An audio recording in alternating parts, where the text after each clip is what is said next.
Topesi bino mbote boze belé liboso etondeki mpona kolanda magazine 45 millions na lingala ya mokolo mole tozali kofungola yango na manaka oyo. Porte éternelle 2025 ezalaki bongo na église de Mangembo Mimosa mposo oyo euti koleka. Badete bozu yango na elobeli ya Francis Matondo.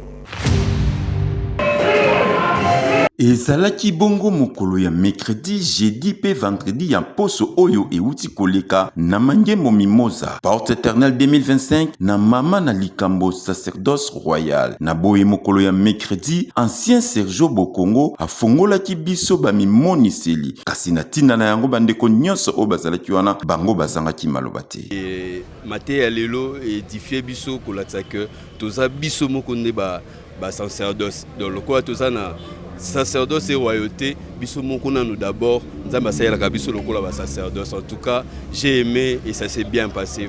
Premier jour, il y a le ezalaki vraiment mokolo moko exceptionnel auquel on a été largement béni par le serviteur de Dieu, l'ancien Sergio. Il nous a vraiment béni avec un fort message. Il y a royauté puis sacerdoce. Ça nous a vraiment béni dans Non, non, c'est très clair. Il faut que Bajé nous rencontre à Mimosa, même Bajé nous na Bandal, tout parce que Bazaleli, lobby, le programme ils ont continué. Baya ébélé, ça a vraiment impacté positivement. Non, j'ai béni le Seigneur. De comprendre sacerdoce, de comprendre royauté. Donc, Biloro Tolobakaba Bikila. Aujourd'hui, vraiment, on a compris avec les soubassements bibliques, sacerdoce, royauté. Et il se passe que on ne peut pas coller la royauté au sacerdoce sans d'abord préalablement définir le mot sacerdoce. Il y a un qui solisa makomi kotalisa biso nini oeza sacerdoce. Pe mutu oyo akotisi na kati ya makambu oyo eza Yesu. Mais ye abotami na lignée oeza royale. Mais le lenge nini asalaki pour akoma en même temps sacrificateur peu roi. Yango wana tokendaki na lisolo ya Jean-Baptiste, c'est par la présentation et l'intronisation que Jésus a été qualifié ou a été investi comme étant sacrificateur par les sangs purs ou par une lignée aux alaki pure. Donc lignée, il y a Aaron, au papa na Zacharie était sorti, au maman na Élisabeth était sorti. Voilà un peu en quelques mots tout ce que nous avons voulu décortiquer ce soir. Naboye mokolo ya vendredi, prophète Samuel Ben Rema ye atalisaki na biso mabombami na oyo etali bongo sacerdoce pe royauté. Par rapport à message que pas moi makasi, c'est que on a comprendre ça que Nzamba exaucera biso te pour na ba œuvre na biso, Nzamba déjà a exaucé biso pour na œuvre ya ekuluzu ya Yesu Masia. Na maté à lelo, tu bandais ko expliquer que to zone quand comme baroite, maintenant tu yambi Yesu, to continue na sacerdoce royal, donc to comme quoi appartenir na royaume ya ba sacrificateur. Place to za ba roi pe ba sacrificateur. Or Yesu Christ a dit ba roi selon Dieu ba sali la bangote mais bangote mtu ba salaka. Dans le bien clairement le fils de l'homme n'est pas venu pour être servi mais pour servir. Nous qui sommes rois, nous devons servir Dieu et servir aussi nos prochains pour la gloire en Nzambe. Ndeko nanga bamilulu ya balolenge oyo kozangaka yango te pamba te eyaka kaka mbala moko na mbula. Tika ete Nzambe ya Pasteur Matulu yeye apambola bino. Pasteur Véronique Mbombo abengisi ba mama nyonso na milulu ya losambo oyo ekosali mabongo mokolo ya mercredi 12 mars 2025 na église de Mangembo Bandalungwa. Réunion à mercredi à ba mama ezali tozobengisa ba mama nyonso ya église à Mangembo na ba oyo ya église à Mangembo te, toutes les mamans parce que makambo tokolobela ça concerne toutes les mamans. Alors tozobengisa bango nyonso baya ebele mercredi oyo le 12 mars tozobengisa bango po toya tokozala na réunion moko ya monene ya prière. Donc tokoloba tokoprier tokosambela mpona makambo ebele oyo ezoderange bomoi na biso ezala na bandako surtout biso bamama nde tozalaka na fardeau makasi ya ndako. Soki na ndako bana babebi ezalaka mama. Donc tolingi bamama nyonso toya kobondela mpona bana toya koassainir basource. Donc makambo ebele uta na basource na bafondation il faut toya penza toya kobondela makasi epa nzambe po place oyo baloba bato balobaki po babebisa biso mpe tokoya na maloba ya nzambe po tobongisa. Yango tobengisi bamama nyonso boya mercredi le 12 mars à 17h na église ya Mangema. C'est ça, thème nango ezali effectivement le pays est bon et le séjour est mauvais. Thème nango tozwango de toute façon boya koyoka.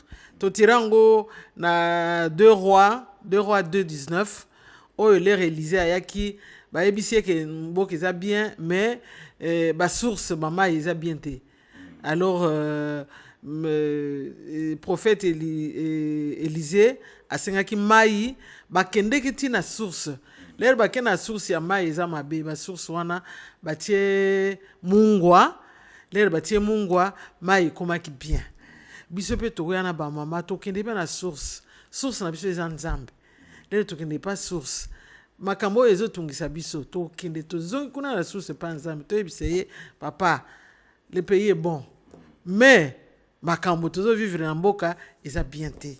Yango tokoya po tosenge pa nzambe po abongisela biso ba source na biso parce qu'il y a des sources na biso te ba mama il faut baya po toza na charge makasi le mama pona ko bongisa bandako na biso ko bongisa bana na biso oza na kasi na ndako ya libala makambo ezoleka kuna ebele mama olali pongo oyebi te makambo ebele ya mabe le mususu papa aza wana le mususu asakenda oyebi na yo te oyebi na yo te yaka tokende toya kobondela. Bible ezoloba na Jérémie 33:3 venez invoquez-moi je vous répondrai je vous montrerai les choses cachées.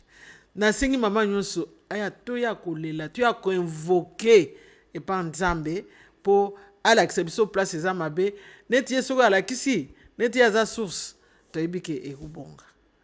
Donc ba mama boya ebele toza na temps à prière en tout cas tokobondela mingi po nzambe. Chaîne de prière ya ba mama ya chaque lundi ezalaki bongo somo pona lundi oyo tukoleka na église de Mangembo Bandalungwa. Pasteur Véronique Mbombo ye moko azalaki wana.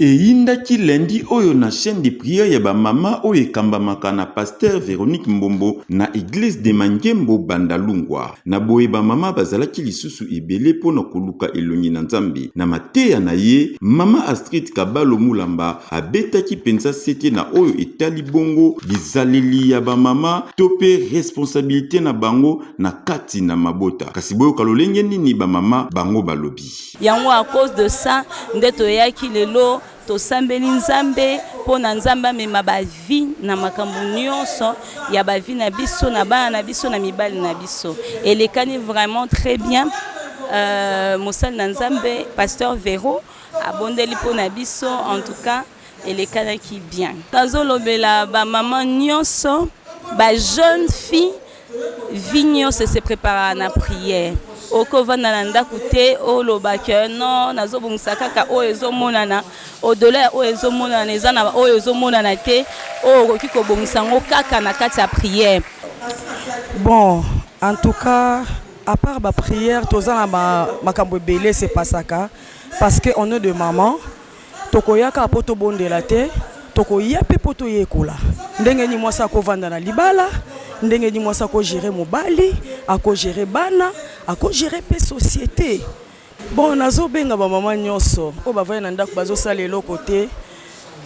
Tout d'abord, Bible lobi na biso au commencement Dieu. Avant makambo nyonso esengeli to bandana na losambo. Yo maman vandi na ndako zo sala eloko te na bengi na chaîne de prière. tozalaka chaque lundi na 9h juste tina 11h30. En tout cas chaîne oyo toyaka pona ba vie na biso ebonga, toyaka pona koyeba lolenge tokoki kovanda na mabala, toyaka lolenge nini tokoki koyekola pona kobongisa pe bana misusu bayokaka te, mais na nzela losambo ozomona kozozwa ba stratégie. En tout cas nazobenga ba maman baya ebele kobungisa ngonga na yo te na ba distraction, kobungisa ngonga na yo te na kota la gauche à droite, se concentrer. Totangi na Apocalypse 12:12 Bible la biso ete Satana abwakami na mabele ayebi ke ngonga etikali nkie. Bible biso na Proverbe 14 na Proverbe 15 mwasi nde atongaka ndako. Ebongo soki yo ofandi na ndako, ebongo soki yo ofandi na masolo, ofandi na ba distraction, okotonga lolenge nini? Esika oyo ba matériaux, esika oyo mateya, esika oyo expérience, grâce eza pona ko armer biso ko équiper biso tozala basi ya motuya. Ndeko mama pe elenge mwasi yo oyo ozakaka kofanda na ndaku awa na mangembo bandalungwa chaque lundi na chaîne de prière ya ba mama putulu eza komata kasi makala eza kotikala po balosambo ya kafukafu eza kaka se kokoba. Pasteur Véronique Mbombo azongi lisusu pona kotalisa biso lolenge nini domaine des femmes ya église de Mangembo Bandalungwa yango etambusa makasa matela azalaki wana pona ba détails. Les mamans bayaka na église, c'est vrai que ozo uta na église nanda kozo ya na église, il faut absolument kolandele ba maman sur le plan spirituel. Ko encadrer bango. Donc ça veut dire kolandela bango ko expliquer bango que ça bango makambo comment il faut basala, comment il faut se comporter na banda kuna bango. C'est vrai que les bazoya bazo pe sebiso mateya normalement na église avec tout le monde. Tout le monde. Alors maintenant nous tozo za mateya wana bazo pesa na église pour tout le monde. Ce que tozo ya nango na ba mama. Alors pour ça nous avons 3 départements dans le domaine des femmes. Il y a les départements qu'on appelle suivi des mamans. Suivi des mamans, ils ont qu'un encadrement sur le plan spirituel, mais on suit les mamans dans quel sens. Dans 4 départements, il y a suivi des mamans, nous avons 3 sections. 3 sections, nous avons une chaîne de prière.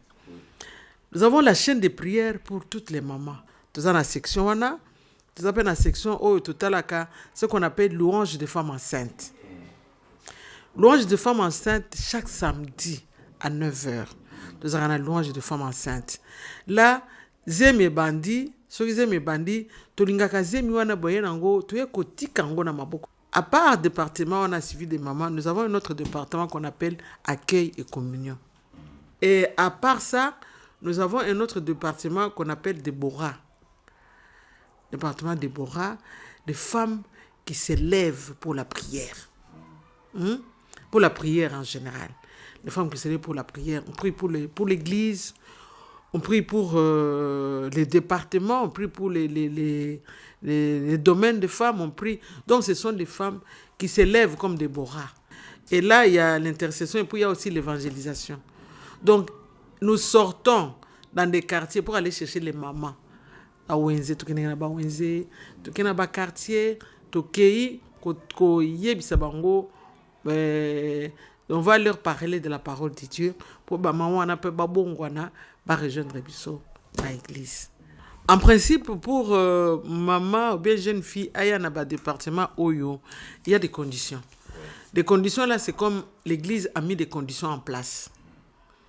Donc c'est-à-dire que tu dois commencer par suivre les affermissements. Quand tu vas au département d'intégration, tu es dans l'intégration au Kii, au lundi, toutes les affirmations, au lundi affirmissement, de début à la fin. Ce qui, au commis à la fin, c'est en ce moment-là que tu vas choisir.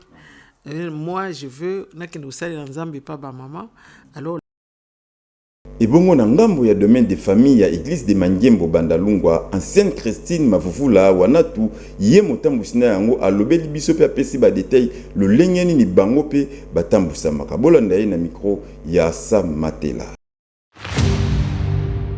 Nazali coordonnatrice ya domaine des familles Domaine des familles et fonctionnant. Ils ont d'abord dans 3 départements, 3 grands départements. Quand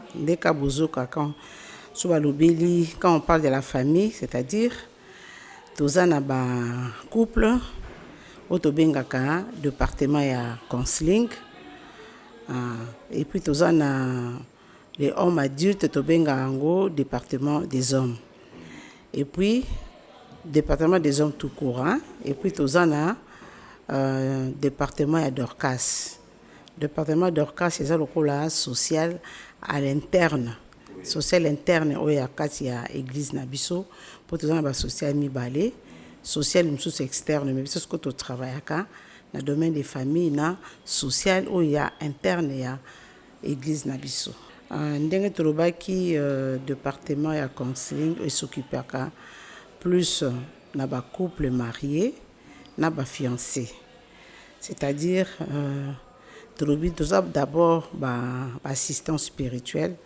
On s'occupe de spirituel de tous les membres de l'église et précisément dans un domaine où il y a un conseil. C'est-à-dire quand on dit conseil, c'est-à-dire ça va très dans conseil dont nous conseillons les membres de l'église. Dans le domaine il y a médical parce que nous avons des médecins. Donc on dans le domaine juridique, nous avons des juristes avec nous. Nous travaillons ensemble avec eux. Dans le domaine matrimonial, on va s'occuper plus dans le conjugal, makambo Italie, libala, penza, ndenge moi c'est mon bal basengeli ko vivre na kati na libala, et puis to s'occuper après na ba conseil na niveau ya finance. On a un problème na niveau ya finance, oye pe to ko sunga yo. On est pour le département ya counseling et pour le département des hommes adultes, on a des hommes plutôt, tout ce qui pas capé na épanouissement, il y a les hommes, c'est-à-dire et les grands jeunes et les papas, on surtout na katiwana, tout ce qui pas épanouissement na bango, tout ce qui concerne spirituel na bango pe tout ce qui part na bango, développement na bango, makamu na bango, nyonso tout ce qu'il faut pour un homme soit utile dans la vie. Un encadrement na bango nyonso tout eza na kati wana, et puis département na biso ya Dorcas yango to s'occuper de tout ba kezali social à l'interne de l'église, bato baza na kati na ba problème ba démuni bazanga ate ba démuni na biso bazali toko citer net ba veuve bazali ba orphelin bazali to s'occuper na bango to prendre soin na bango quelque chose pour nous soutenir oyo basengeli batanga bana classe batangaka, et puis tozana oyo baza ba malade église s'occuper na bango aza malade traitement na ye surtout ba journée ba kisi chaque mois soit na moyen te, en tout cas Dorcas c'est prendre bango en charge chaque mois baza na mbongo na bango ya traitement ya kisi na bango oyo bazwaka. Non eza batu nyonso tout bayaka d'ailleurs batozana bango ebele batalibanda bazoya omonika nde tozali awa mutu ayebi ke counseling ezali ayebi ndeko na ye to mwana na ye asambelaka nde na biso te me abiyaka kolanda enseignement kuna ezaka malamu biso soto bozalaki ebele liboso etondeki mpona kolanda magazine chrétien na bino ya lingala topesi bino matondi mingi mpona confiance oyo bozo kokontinue kosala biso kasi ngai na bino tokokutana na poso oyo ezali koya. Ciao.